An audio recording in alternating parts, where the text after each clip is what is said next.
Hi everyone, my name is Jennifer and I am the PAC Kids Ministry Leader here at Princeton Alliance Church. I know that right now things have felt a little bit confusing, chaotic, a lot of fears, a lot of worries. Some of you are trying to navigate what the new normal looks like for the school year. Your children might be in hybrid, you might have children going to school all 5 days, or your children might be at home at school virtually completely right now. We know that we're all shifting to a lot of new routines. On top of that, there's even more expectations, and with children's ministry not meeting on Sundays, it feels like it's one more hat that you as parents and families have to wear for your kids. We know that it's a lot right now, but I want to remind you that this isn't our new normal, and it's not going to be like this forever. One of the most important facets of my faith is hope, and hope is, in the simplest ways to look at it, it's the light at the end of the tunnel. But it's not just knowing that there's a light at the end of the tunnel, but it's living in expectation of that reality. So it's not going to be like this forever.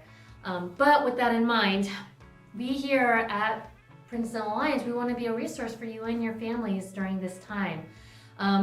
With all the different expectations and all the different things that are put on you as families and parents and guardians and older siblings trying to navigate this together, let us help you be a resource. So over the next couple months, what we will do is every couple weeks on a Wednesday evening, we're going to gather here like this, and we're going to provide for you just a short little video. And it will basically summarize a couple talking points about the things that your children are going to learn during our Sunday weekly online program. This will give you some resources, some discussion points that you can go over with your kids, and also some activities.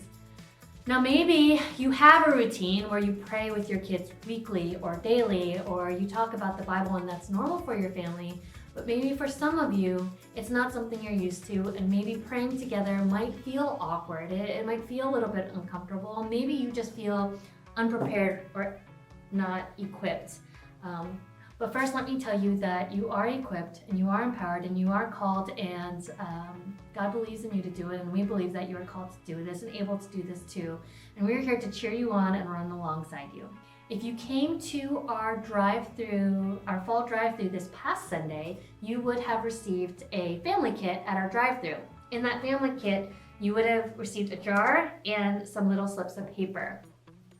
For the next couple weeks, on Sundays, your kids are going to learn lessons about prayer and how to hear from God. They're going to learn stories from the book of Daniel and how Daniel heard from God and how Daniel continued to pray with God and different things like that. And so for the next couple weeks, I have a challenge for you. I'd love to challenge you as a family to learn new ways to pray together.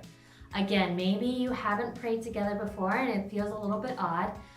So here's one new way that you can do this together. Now, in that jar that you would have received, with these different slips of paper, I wanted to challenge you to make this your prayer Thanksgiving jar. One verse that has spoken so deeply to me that has affected and impacted my prayer life is the verse from Psalm chapter 100, verse 4. It says, "Enter his gates with thanksgiving and his courts with praise. Give thanks to him, bless his name." Now that verse has spoken so deeply to me because it helps me to remember that I can enter into his gates, I can enter into his presence with thanksgiving, with thankfulness, with gratefulness. So a great first step to start with praying with your kids is ask them, what are you thankful for? Just shout out a couple things you're thankful for. One way that you can do this physically is take a little strip of paper, and maybe each day, maybe a couple times in one day, maybe one day of the week, however you want to do it, but take time to write something you're thankful for on the slip of paper.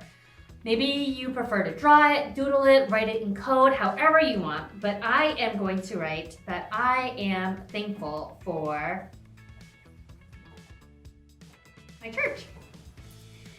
And in your little kit, you will have instructions on how to turn this slip of paper into a star. Now, if you don't want to turn it into a star, you don't have to. You can just curl it up into a slip of paper and leave it on your sheet. But if you'd like to do something interactive, you can turn this little slip of paper into an origami star. See if I can do it.